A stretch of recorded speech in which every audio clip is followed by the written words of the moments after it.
Can you see the camera turning? Can you see the camera? It's not. Jeez.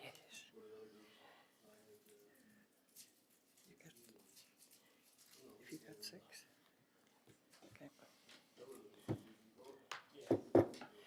Good evening, everyone, and welcome to the March 24th, 2025 Committee of Council meeting of the Town of Three Rivers. I'd like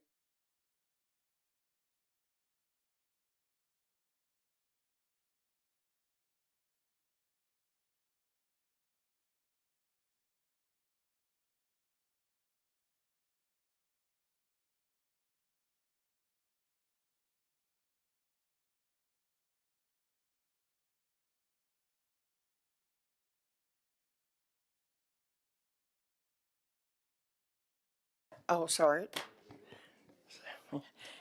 Just before we get started tonight, I'd like to congratulate Three Rivers resident Alan McNerney for winning 3 gold medals in the Special Olympics in Italy. So we'll give a hand for Ellen, sorry. I was down to see Ellen before she left and give her some bundle of pins and stuff and a few other things. So she was quite excited, and her parents accompanied her. So I think they had a very good time over there. So congratulations. Tonight we have 2 meetings. The first meeting is the Committee of Council, and the second meeting is our budget meeting. So we'll get going here, and I'll ask for an approval of the agenda. Okay. Any comments on any? Okay. All in favor? Okay. Any disclosure of conflict of interest on any items on the first meeting? Okay, seeing none, we'll move on to number 4. We have quite a few minutes to adopt this evening. So the first is the 4.1 is the adoption of the February 24th, 2025 Committee of Council meeting and minutes, and those are on page 3. So the motion is that the minutes of the February 24th, 2025 Committee of Council meeting be adopted as written. Moved by Councillor Spinn, second by Councillor McLean. Any comments on those meetings on page 3? Give you a minute to have a look at them.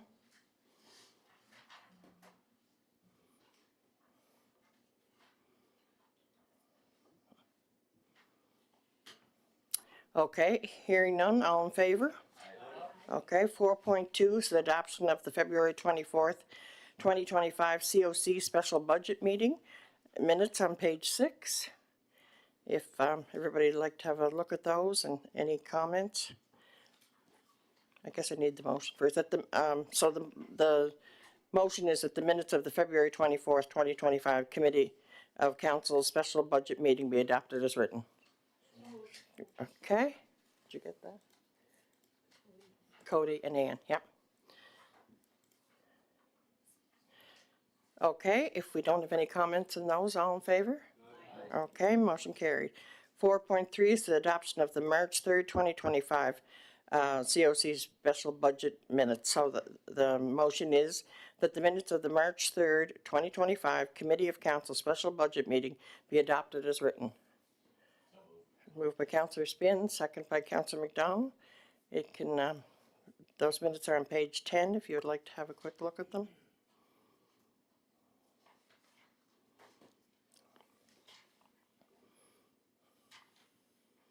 Okay, if there's no comments on any of the budget minutes, we will, all in favor of those minutes. Okay, that's the last of them. So we'll move on to number 5, presentations and delegations. Sorry. Okay, we have adoption of the March 10th, 2025 COC special budget minutes. And the motion is that the minutes of the March 10th, 2025 Committee of Council special budget meeting be adopted as written. Moved by Councillor Monroe, second by Councillor McDonald. Any comments on those set of minutes?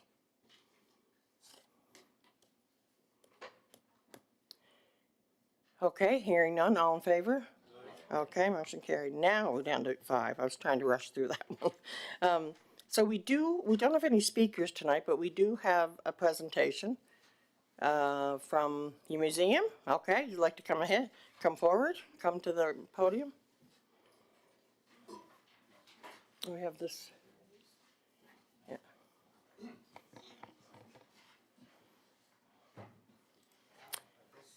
Most people here know me. I guess I'm Peter Balloon. I've been the chair of our museum here for Okay. now, but Peter, just to turn your mic on there, sorry.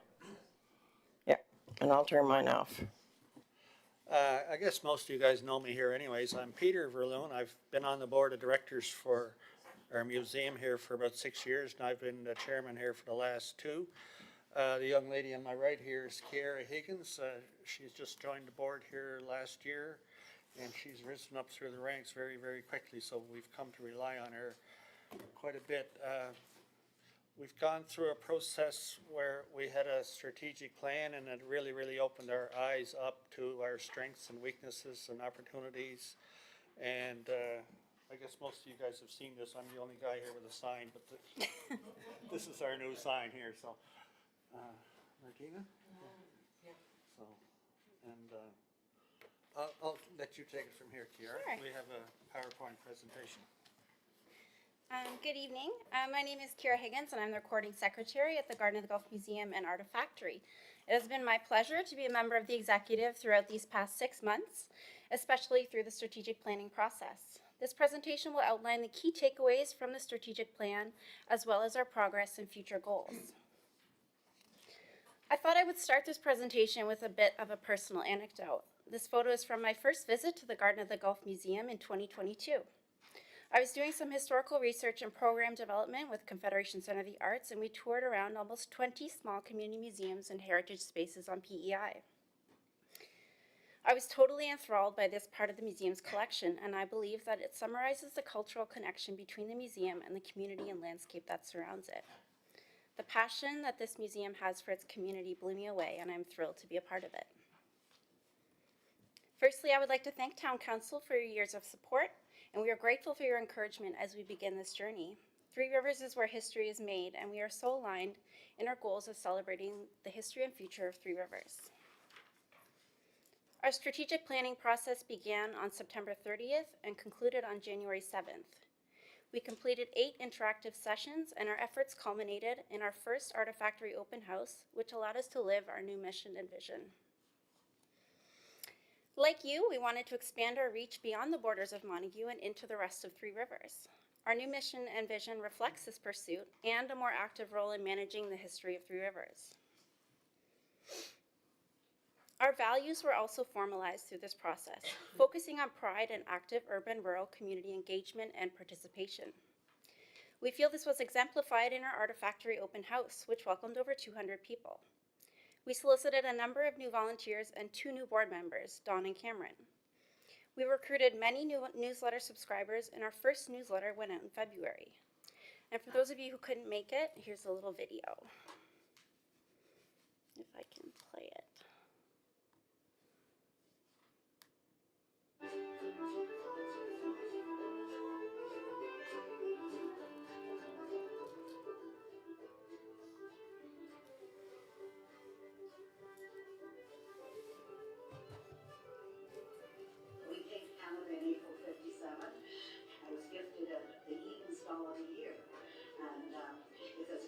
Which year the stone is, it would be 57.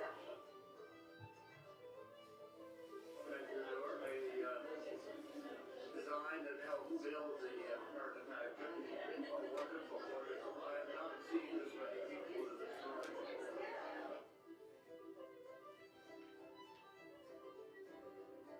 Wolfgang leaned over to her and said, "You know what? I may have been wrong about this electricity thing. I think it's making my eyes better."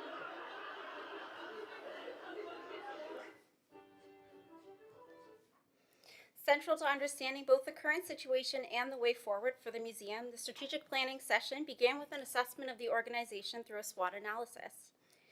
We had so many good things to focus on, including a dedicated board, an incredible historical building, a state-of-the-art artifactory, and a strong and informative website and active social media channels. The Throughout this process, we clarified our vision, mission, and values. Our SWOT analysis helped us to identify 10 strategic goals that made use of our strengths and opportunities while addressing our weaknesses and threats. For today, we will focus on governance, brand revitalization, visibility and physical accessibility, as well as public and private sector investment. We have streamlined our committee structure and are actively soliciting new committee members. We've organized our small but mighty board into 4 standing committees and 3 ad hoc committees. The best part? Participating in the Youth on Board program this year with Jessica Van Royen and Bianca Harcourt. They always bring a positive attitude, fresh ideas, and new perspectives. We are so proud of our museum, a piece of Romanesque Revival architecture history quarried from the banks of the Montague River. But we also wanted to showcase our incredible artifactory. Home to hundreds of artifacts, the artifactory is just as significant, and we wanted to incorporate it into our new brand identity. Our new branding was unveiled at the open house, and it is fresh, specific, and authentic. Alongside a fresh new brand for the museum and artifactory, we need to turn to revitalizing our assets and tourism infrastructure. Increased signage and visibility is the first step. New signage reflecting our new brand will clarify our purpose, drive visitation, instill community pride, and convert passersby into museum visitors. Another part of addressing tourism infrastructure is our museum's physical structures and their limitations. Issues requiring immediate attention include accessibility plans for the first floor and parking lot and restroom facilities. The artifactory storage demands require continuous HVAC management, and solar power would significantly contribute to lower operating costs. We are actively partnering with organizations offering public sector investment, including ACOA, Canadian Heritage, Tourism PEI, Innovation PEI, and Points East Coastal Drive. Community museums are a team sport, and again, this is why we're so happy to have you on our team. Equally important to public sector investment is private sector investment, spearheaded by our Revenue Growth and Development team. We are developing a sponsorship program to be launched later this year based on ships built in 3 rivers. We are also exploring how to drive revenue from museum admissions, retail revenue, special events, and donations. These strategic priorities will guide us as we continue on this journey. We have big dreams for this little museum. We have put in a lot of work so far and have a lot of momentum to push us forward. The museum is a terrific asset to this community. It is a gathering place, a repository for treasured historical objects, a place for stories and memories, and pieces of years gone by. We have a strong plan to propel us forward, and a strong relationship with a community that sees value in what we have to offer. What we want to do requires commitment, and what we're asking for you to do is to keep us on your mind. We want to contribute to the vitality of this community, and we need your help. To fully realize our vision, we need your support, not just as a historic site, but as an active and cultural and economic driver in 3 Rivers. We are asking for increased operational funding to strengthen our role as a professional institution, ensuring that we can maintain high standards in exhibitions, programming, and collections. We are asking for a more active role within community planning initiatives and partnerships, so that the museum is seen as a resource for heritage tourism rather than just an expense. We are asking for recognition of our goals for impact. We are not just preserving history, we are driving community pride, education, and tourism. A thriving museum benefits local businesses, community members, and visitors alike. With your continued investment, we can turn the museum into a true cultural hub, one that preserves the past while actively shaping the future of 3 Rivers. We hope you will stand with us as partners on this journey. I'd like to close this presentation with some words from a member of our board. So thank you for allowing us to speak tonight. For 137 years, this building has watched over the river, over the town, over the waterfront, over the railway, and over us. Let's return the favor with an active commitment to the future of this museum. Thank you. Thank you very much. Questions? Go ahead, Councillor Spin. Well, like I said before, when I was asked to be the liaison from the town when we were at Montague Council, I was there and we actually collected dust. And with the new jubilant, whatever we have on the board now, there's no dust in the museum because we have great volunteers like this young lady, Peter, Darlene, and everybody, so you don't know what you're actually missing if you don't go check it out.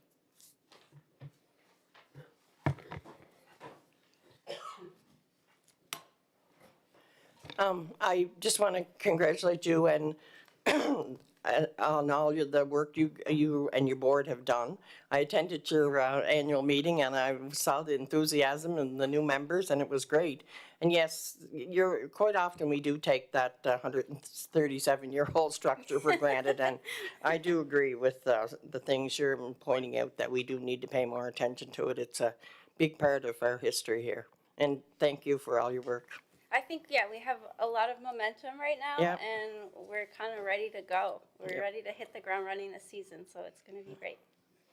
And I want to draw attention to our website. One of our directors is right up on computers. She's an older lady. She's even older than me, but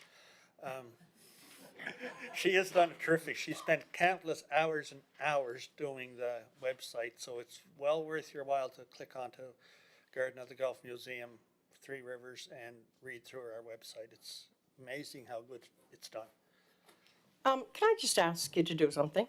Can you send the link to the website and the newsletter? Can you send those both to an email to the town, and John or I or Chelsea? Yeah, so we can maybe put those on our, don't think we've put them on our social media, have we? I don't think That might be a good idea, yeah. perfect. Yeah, we'll do that. Okay. Thank you. Right. I don't think we have one right now. I think the website was just newly developed, was it not, Peter? it's been working on over the last year. Yeah, okay. Yeah, so we'll try to get that word out to those with the website and everything. Okay, thank you. Martina? No, No. I just, yeah, right now, I think we do 30,000 in operational funding, do we, as a town? Oh, well, maybe I'm just, yeah. Anyway, with our new launch of our new website and their new website, and every time you do a new exhibition and feature it, like, there are ways to, because you're right. Every time you go in there, you're fascinated and you think, oh, I should come back here more often, and you don't. But we, inviting the schools, I know they did a lot of that, and that was great stuff. So great presentation, and yeah, if there was a lot of money, we'd give you more, but we'll see. Thank you. Thanks. Anybody else? Okay, good evening and thanks for coming. Okay, we're on to item number 6, which is our reports. 6.1 is the Economic Development Committee report on page 12. It's as written. Maybe John or Martina can answer any questions you might have in the report, as they're both on that. And Alan, I'm sorry, yes, John and Martina and Alan are all involved with the Economic Development Committee, along with John and I. So if you had a chance to look at that, maybe some of the members of the committee can answer some questions.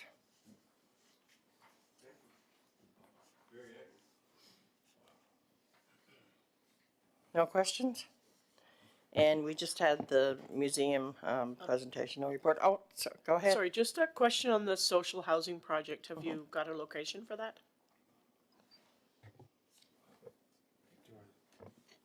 Go ahead, Martina. Yeah, so we were looking for a sponsor in Three Rivers, and we were having trouble. As they developed that Martha's Place in Charlottetown, they had the Sisters of St. Martha put in 900,000. We couldn't come up with that here, so we partnered again with the not-for-profit group in Charlottetown that did that project. So they're well underway, and I don't know if it's public knowledge, but yeah, they have a location. It isn't on the Queens Road anymore. It's on the Robertson Road. So that's, it's in the works. It's one and it'll that's be, zoned appropriately for, it'll be 32 units, yeah. Any other questions on the report? Thank you, Martina. Okay, if there's no other questions, we'll move along to the Montague Waterfront Development Corporation. That's as written in your package on page 15. Martina is the board liaison for the Montague Waterfront, if anybody has any questions on that report. And I think the report was by Brogan, yeah.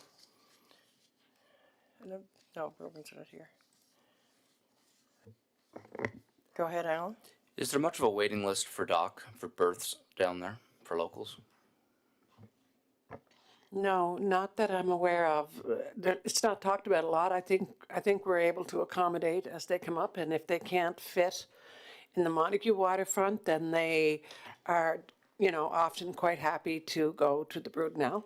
Some talk of more docks going in there, but right now there's lots of docks for them.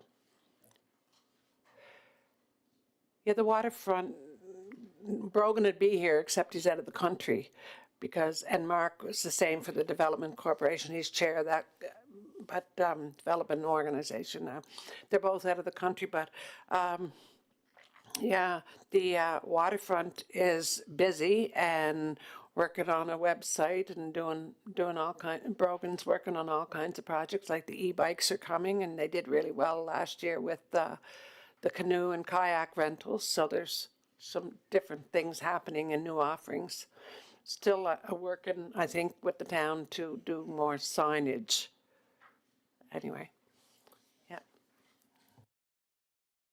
Okay, any further questions on that report? Okay, we'll move on to the King's Playhouse, and it's on page 16 as written. I don't think we have any. No. Yep, so Cindy may be able to answer some questions on that if anybody has any. It's a busy place. John and I were there today. Martina, you were there as well. Yep, there seems to always be a lot going on. Okay, if nobody has any questions, we'll move on to 7, which is requests for decisions. The first one is request for decision 2505 on the Queens Road sidewalks on page 37, and I will ask Dorothy to take over that request. Thank you, Your Worship. A tender was issued to install concrete sidewalks on Queens Road, west of Bailey Drive and east of Main Street to Spruce Drive. The total distance is 550 meters, and 5 submissions were received. CBCL reviewed the tenders received. It is in their opinion that the lowest bid, Landmark Construction, has met all the criteria. A copy of their review is attached, including a list of projects the contractor has completed. If awarded, they expect to start within 4 weeks and be completed by June 30th, 2025. Other expenses related to the project are design fees for CBCL of $24,000 plus HST, already awarded. An additional amount of $9,200 plus HST is needed to have CBCL manage the construction project if it proceeds. The projected cost of the sidewalk project is projected to be $625,021.08 plus HST, a total of $718,774.24. This amount aligns with the engineer's estimated preliminary costs of the project. Partial funding for the project can be sourced from CCBF 12.5.7 sidewalk upgrades. If this project is awarded, an additional amount of uncommitted CBCF funding in approximately $445,000 can be moved to 12.5.7 to cover costs and allow for additional sidewalk works throughout the year. So the request is that Landmark Construction be awarded the tender for the Queens Road sidewalk for $591,821.08 plus HST. That CBCL be awarded the management fees for the Queens Road sidewalk project for $9,200 plus HST. And that $444,000 of uncommitted CCBF funding be transferred to CCBF 12.5.7 for the Queens Road sidewalk project, bringing the total of CCBF funding 12.5.7 to $732,664.69. Okay, discussion on the project, or go ahead, Councillor Spin. Dorothy, who is Landmark Construction? I can't give you any fine details on them. They're a construction company that has been active for the last couple of years. and they've done significant projects. There is a list of 6 of their most recent ones in the package that you were given. The CPCL, as I said, did a review. They met all the criteria. They felt that they had substantial history behind them, and so they felt it was. So they're island-based, of course, right? Yes. Yeah, Yes, they yeah.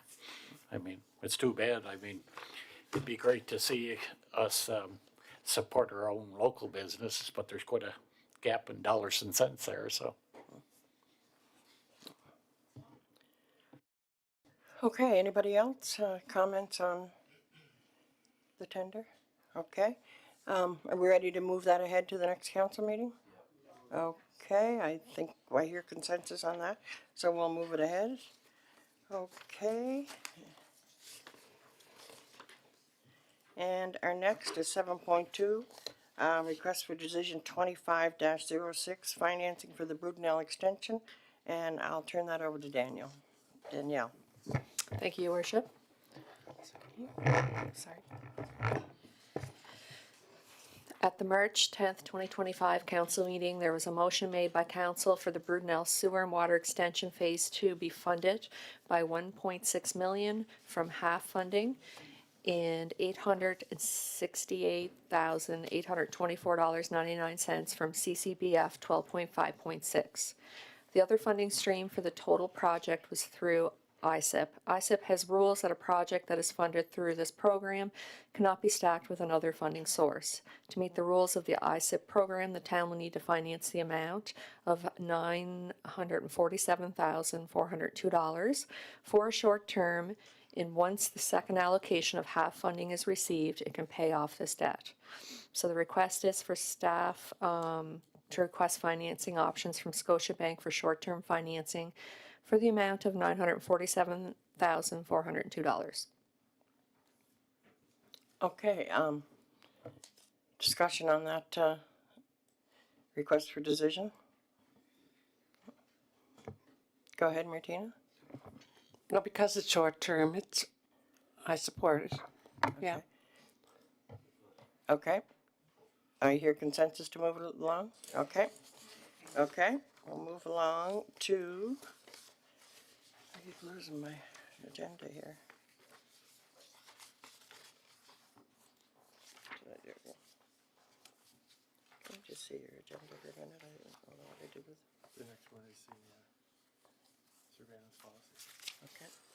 Okay, the next one is our surveillance policy, and I'll turn that over to John. Thank you, Worship. Three Rivers has installed several cameras throughout our buildings. Except for the Georgetown office, sound recordings have been disabled on all cameras. With guidance from the town's HR consultant, we have developed a surveillance policy to ensure responsible and ethical use of surveillance technology. This policy protects the privacy rights of employees and visitors, providing clear guidelines for managing and storing footage. Additionally, it enhances security by outlining procedures for monitoring and responding to incidents, fostering a safe and secure environment for all. So the request is to approve the surveillance policy as presented. I do have one change that I just picked up on earlier today that I'd like to point out. Under employee access, where an employee requests to see footage where they may be shown in it, there's a form for a written request, notification, and verification. Instead of going to the manager of community services, the request would go to the CAO.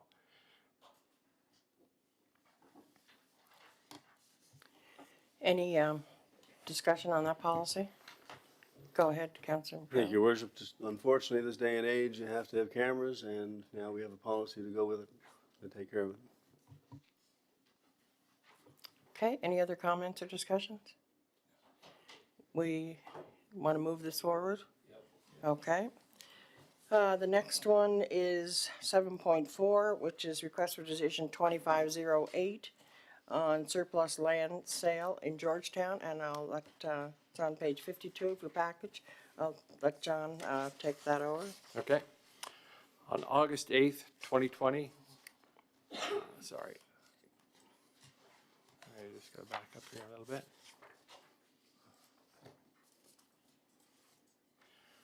On August 8th, 2020, council declared surplus a series of lots in Georgetown. An offer has been received from Crystal Martell, a resident of Georgetown, for the purchase of Lot 10B, which was shown in the attached map.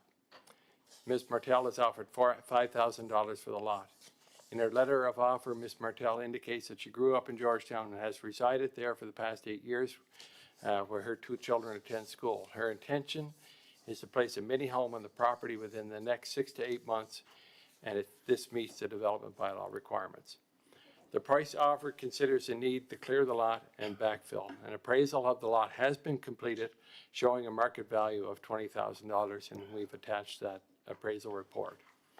The town's disposal of assets policy, TRF 5, states that the cost of an appraisal by an independent certified appraiser, a survey of the property, and all legal expenses will be the responsibility of the purchaser. Should the sale go forward, a development agreement will be signed between the purchaser and the town. The development agreement shall include a 2-year period for development, requiring the purchaser to substantially complete their development before the expiry of 2 years from the date of purchase. Should council decide to move forward with the sale of the property below market value, the Municipal Government Act outlines the processes for accommodating the sale. And Section 143 of the MGA states, where council proposes to sell, grant, transfer, or otherwise dispose of municipal land or any interest in municipal land for less than fair market value, council shall prepare a written proposal that includes the information specified in subsection 2 and shall give notice to the public of its proposed action in a manner prescribed in the regulations. The contents of the proposal referred to in subsection 1 shall include the following information in respect to the proposed disposition. A description of the municipal land or interest in it. B, the person or entity who is proposed to acquire the land or interest. C, the nature and, if applicable, the term of the proposed disposition. And D, the fair market value of the land or interest in it. E, the consideration to be received by the municipality. So the request is to approve the sale of Lot 10B and PID 169102 in Georgetown to Crystal Martell for $5,000. Okay, discussion? Go ahead, Councilor McFarland. I thought we were agreed before we weren't going to lowball land, even if it was surplus. If it's appraised at 20,000. I'm not against it, but I'm just Yeah. wondering, like, I don't want to be setting a precedent for all those lots there. I'm not sure if it was ever a formal thing that was adopted by council, I'm not sure. John and I drove by the lot today, and it's gonna take a lot to make it a building lot. Yeah. So, The appraisal seems quite a bit fairly high when you look at, and councillors from that area would have a better idea than I do, but it's going to require a lot of work, a lot of backfill, and I'm no appraiser, but it does appear high for that piece of land. Yeah, like I think those lots, we had originally less than that when we were trying to sell them. For me, we're getting someone to move there and hopefully it spurs it off. The property tax, the family, all of that to me is a bigger spin-off than nickel and diamond over. When's the last time we sold one? I don't think we've ever sold one as Three Rivers, and maybe I'm wrong, but we've sold some different ones in the area, but I don't know if we've sold any on Grafton. I've had a few people come look at them, but that's their main concern is how many loads of fill am I gonna have to put on that piece of land. I guess Keithy bought one and built a house since we've been Three Rivers. Yeah, that's the positive part, but we're gonna have a young family moving in there and being able to pay down their own mortgage now, but I just wanted to clarify that. Are we gonna sell them all for that amount, or they're all on individual basis, then I guess, will there be anybody else looks for another one?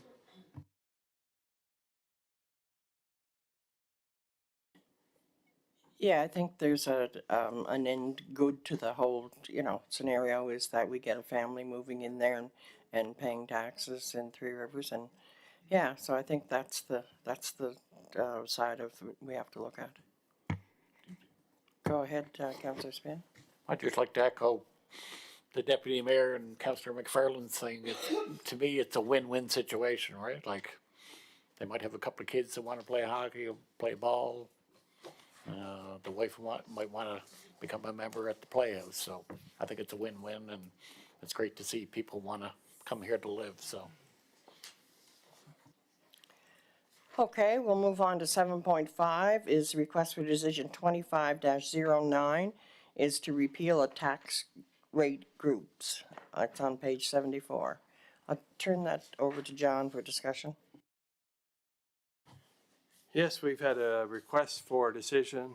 I'm not sure the person is an islander, I think, or a resident, but it is someone for PEI. The request is to repeal tax rate groups amendment number 12202-01, which is essentially asking us to repeal our budget from 2022. That's what that motion is. It would have included a decision to double tax seasonal residents, and in your package you would have seen a note on how the province is the authority on, just pull this up here. When a property is purchased, a resident of PEI is defined as an individual who resides in PEI for 183 consecutive days or more during each taxation year. A corporation where 50% or more of the voting shares were held by persons who are residents of PEI. So essentially, the request is to rescind that budget item in 2022, recognizing that each year when we pass our budget, as we'll be discussing later on, Council does pass a resolution with the tax rates included for each year. There are other considerations, changing the double tax. We do have people complaining about houses that are vacant for a part of the year, and reducing that tax may exacerbate that. There was also mentioned that the province of Nova Scotia has made a decision not to double tax in Nova Scotia. Now, the difference between a province and a municipality is that a province has a lot more levers to raise funds, whereas a municipality really has property taxes and very few others. Any questions or comments? Yeah, I'm not in favor of moving this forward. Anybody else? Anybody else? John? Thank you, Your Worship. I'm going to ask the same question when we were asked of this before. We are legally able to do this. And are there other municipalities on the island that are doing the same thing? I'm not in favor of moving it ahead. You're not in favor, okay. Anybody else? Wayne? John, you said that Nova Scotia took the double tax away? Yes, Nova Scotia had a plan to move forward, and they decided not to. So if we thought about doing that, can we not go to the provincial government and ask for that to be removed? So there's two different, I'm not sure what you're asking. So you're asking for the province to remove their double taxation? Because that's what the province of Nova Scotia did. Right.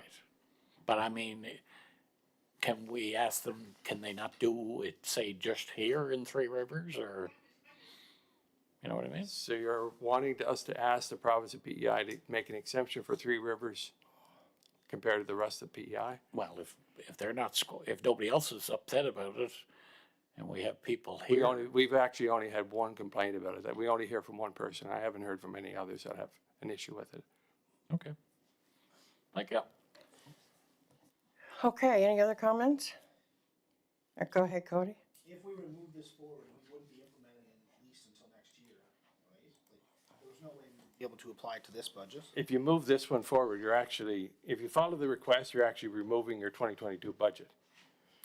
So what you would be we would have doing, to tweak it to be- you'd have to, essentially, I think you would look at going forward, is this a policy you want to continue? Right, and yeah, there's no way we could apply it till even the next budget though, like we're too far into this. We're well down the path of our current budget. Martina, go ahead. But just to be clear, like, the rest of PEI does this as well, right? The province does it, and there are other municipalities that do it.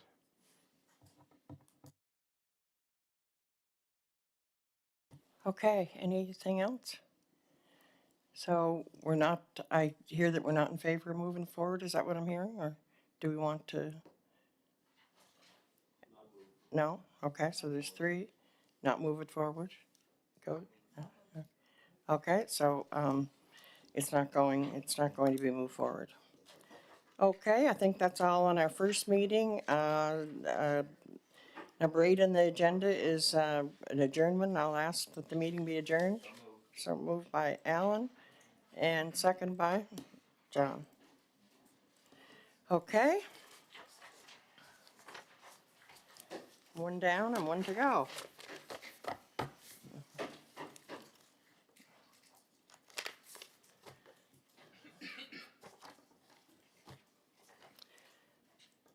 Okay, we'll now move ahead with the March 24th, 2025 Special Council meeting.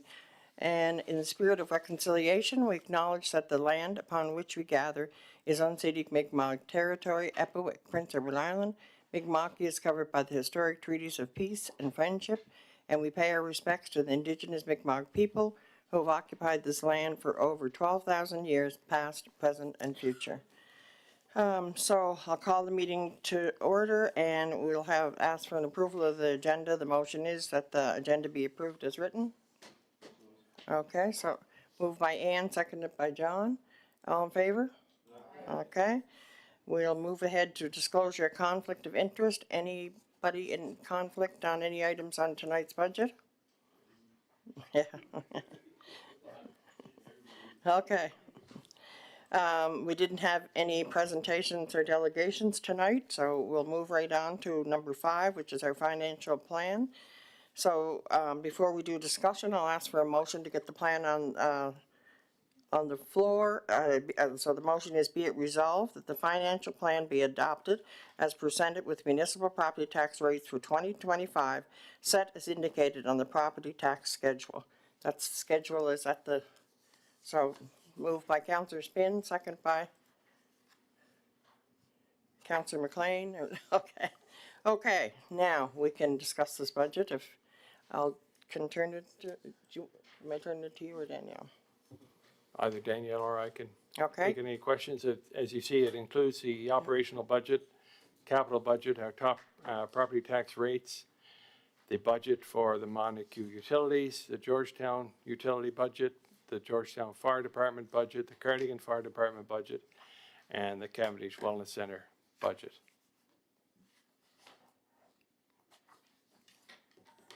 So if we have questions and discussion, John or Danielle or Dawn. Dawn Yeah. can answer our questions, so.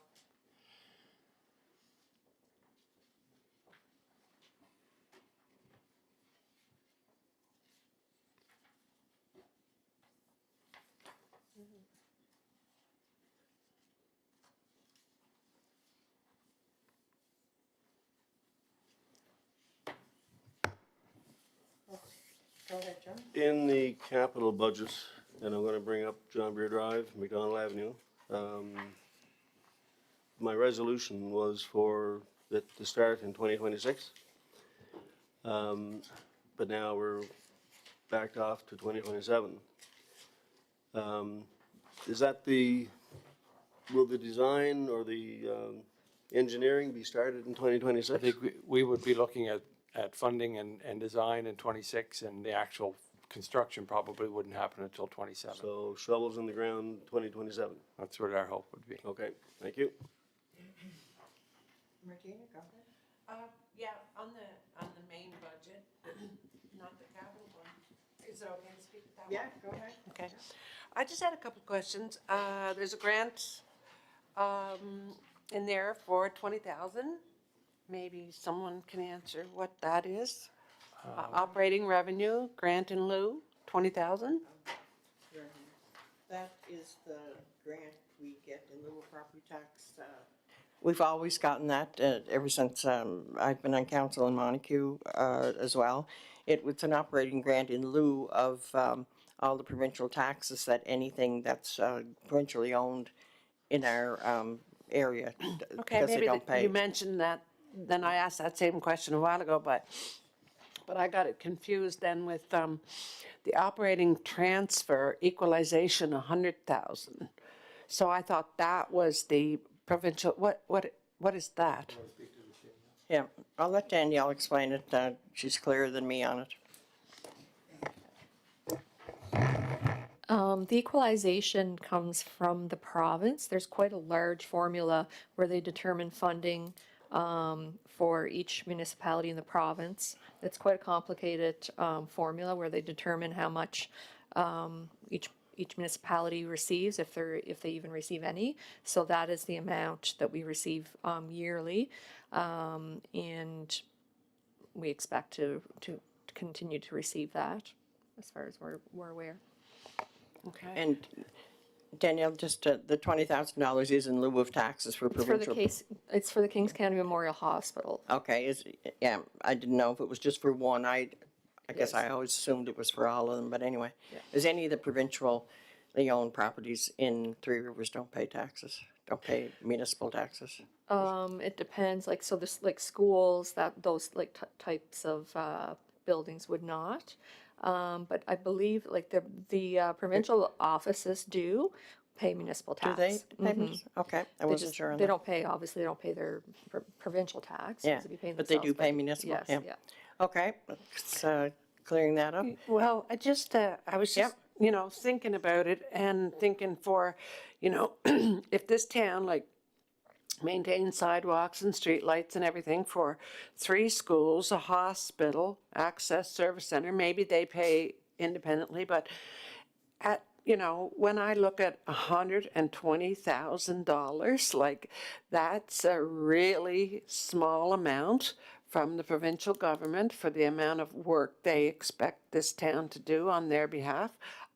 Is there any way that we can, as a municipality, lobby the government for a bigger share of tax dollars to run this town? I think that's almost like 120,000 a year is almost an insult to the town. Don't record that. So we do receive a tax credit as well, and that agreement between the province and municipalities is under review. It's still in negotiations. So the property tax credit is the $526, I believe, that we budgeted. So that's over and above equalization, and that's based on service.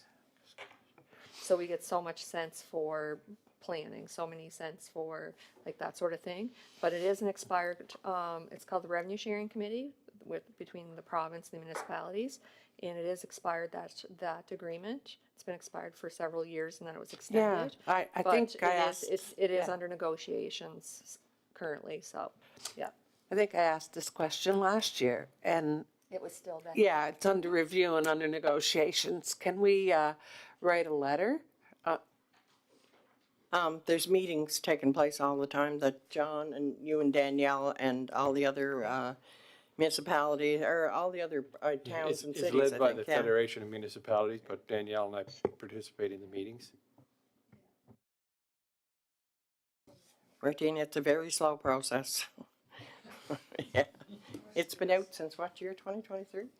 Yeah, it's been out for two years.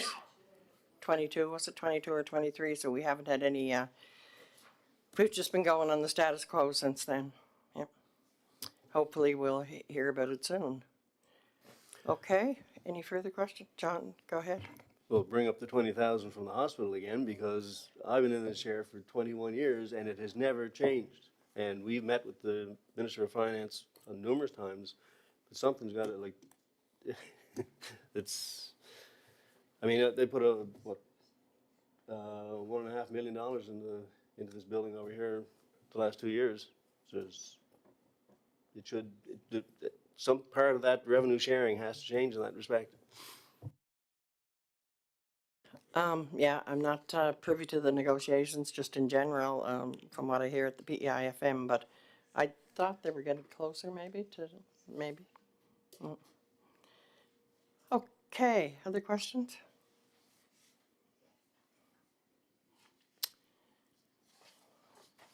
Good, no other questions? Are you ready to vote on the budget? Okay. All in favor of the motion? Do you want me to read the motion again? Be it resolved that the financial plan be adopted as presented with municipal property tax rate for 2025 set as indicated on the property tax schedule. All in favor? Okay, not hearing any nays. Motion is carried.